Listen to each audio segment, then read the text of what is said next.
All right, guys, so today we're going to talk about 3 ways that you can increase the value of your multifamily property. Not just 3 ways that you can do that, because there's lots of ways to increase value, but 3 affordable ways. So the first one would be to obviously increase income. I know that one sounds really obvious, but some people, many people, also aren't really doing this. So for one, we all know those sort of like mom and pop owners who haven't raised their rents in forever. For one, you should stay on top of regular rent increases. For one, your NOI, your net operating income, is what is used to determine the value of your property. We use a cap rate to determine value. So that means we take that cap rate, whatever the cap rate is for your area, and basically divide that or divide your NOI by that cap rate, and then you get the value of your property. So if you can increase your NOI, you can increase the value of your property. How easy is it to send out a rent increase every year? The reason why I think you should give rent increases every year, assuming that rents are going up, is for one, you don't want entitled tenants. We've bought a lot of buildings in the past where owners just kept rents really low. Maybe they haven't even done rent increases in 10 years, 5 years, 8 years. For one, the tenants start to feel entitled. In fact, they get mad when you give them a rent increase after not having given them one for so long. So for one, you kind of want to get your tenants used to keeping them close to market. I am also a believer that you shouldn't have rents at the absolute top of market. I think they should be a little below market. That way it keeps your tenants happy. If they're looking at moving, it's like, they don't really want to move to save $25 or $50 on their rent, or, their moving expenses are going to be a lot more expensive. So definitely stay on top of your rent increases every year so that your tenants are used to that structure. And then the second thing is, another way that you can increase income would be to implement RUBS. So assuming that it's common in your area or wherever you own your property, it is becoming much more common, at least here in San Diego, because rising utility costs are going straight to the owner and they're not really getting paid back for that. So your tenant's probably paying electric for sure. Sometimes they pay gas, not always. That is not something you can bill for here in California, so you want to make sure that you're following the laws, but you can bill back for water, sewer, and trash. And typically the way that we structure it is we bill back 75% of water, 100% of sewer, and 100% of trash. So you do not have to install expensive water meters in order to do this. There are companies out there that do it if you have a larger building. That makes sense. So there are companies that you can hire, and you would basically send them your bills every month. They would split the bills up, mail them out to your tenants. A lot of times they'll even collect the income and send it to you in one check every month.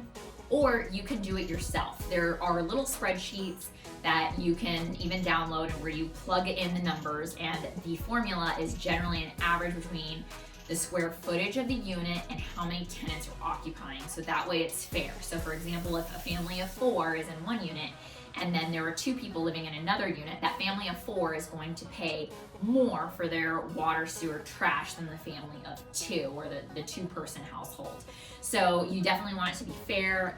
There is definitely a formula for it. It can be done yourself on a smaller building, but in the case that you have a larger building, there are companies who do this without having to install these expensive meters. So that is definitely possible. So way number 2 to increase income would be to reduce expenses. I know this also sounds obvious, but you probably can't remember the last time that you checked your trash bill to make sure that it was low, or you checked around for insurance. Maybe you check insurance because that comes up every year, and your broker or whomever you're using might come to you. So maybe that's something you check. But periodically and annually, you want to stay on top of your expenses not being too high. I see it a lot of times with the trash bill. It seems that one company to the next is really expensive. In certain areas, there's only one trash company that you can go to, so this may not be an option for you. But in the case that, for example, in the city of San Diego, there are 3 or 4 or 5 different trash companies you could go through. So I might have a contract with one trash company that's really affordable that year, but then they might raise their prices the next year, and then there's another company who's more competitive. So those are all things that you want to pay attention to. You never know when you're going to want to refinance your building. You never know when you're going to want to sell your building. So having your building maintained is a really smart idea, in addition to the fact that, like, hello, don't you just want to make more money? So that's another way that you can increase your income, and it doesn't really cost you any money. It costs you time, which is definitely not cheap, but that time could definitely equate to more cash in your pocket. So the third way is maybe increasing amenities. I wouldn't really call it an amenity. I think that laundry is sort of required nowadays. I know there's a handful of, or there are some buildings out there, a small percentage of buildings that have no on-site laundry. If that's the case, you should definitely think about putting laundry in your building. I mean, I think that that's, like I said, not an amenity anymore. You just need to have laundry. And I've even heard the argument, well, there's a laundromat right around the corner, or whatever. I'm just telling you, I would never live in a building where I have to walk to a laundromat and sit and wait for my laundry. Or even if you leave your laundry and come back, there's a chance that it could get stolen, or, you know, it's just, and it's also just highly inconvenient for people. So right now we live in a world of convenience. You need to have laundry on site. So one thing is, if you are in a smaller building, people ask me all the time whether it's worth it to lease laundry or to own it yourself. When we had our management company, we had dealt with this question all the time with owners. When it came to smaller buildings, like I even think a 10-unit building would be small enough to own the laundry. I say buy the machines. Go get the good brand, get Maytag or get Speed Queens. Those are good brands that are meant for commercial use, or they have lines that are meant for commercial use. Buy those. I've very rarely over several years ever had any sort of service that is needed on those laundry machines. Definitely, obviously, get the warranty if you can, but it's never really been a problem for us. So I think that the leasing companies sort of scare you into this idea that you're gonna have all this maintenance for your laundry machines. That's just not true. You definitely need somebody to come and collect the coins, which can be annoying. However, you can make a lot more money on it. Most laundry contracts now are taking about 50% of your laundry income. So if the property's close enough to you and you don't mind, then you can go collect the coins. Also, if you have young children, it's a nice chore for them to have to go pick up the coins and deal with that.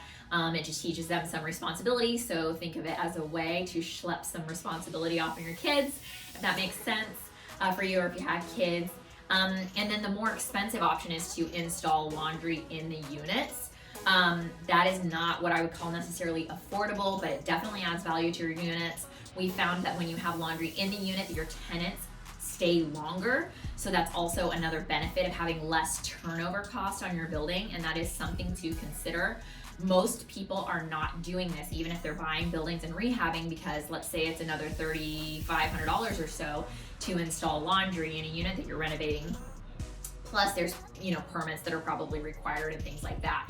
We have a property where we are installing laundry. It is a quick over-the-counter permit where our property is. So the permit itself is about $200, and then you do have to deal with inspections, which can sometimes be a pain. It's obviously not as easy as installing it without permits, but in order to have it right when you sell the building and to avoid getting in any sort of trouble for not doing it properly, you would want to go get the permit, install the laundry, and now you have a unit that's probably not going to turn nearly as often, and the tenant's going to be super happy because they have laundry in the unit.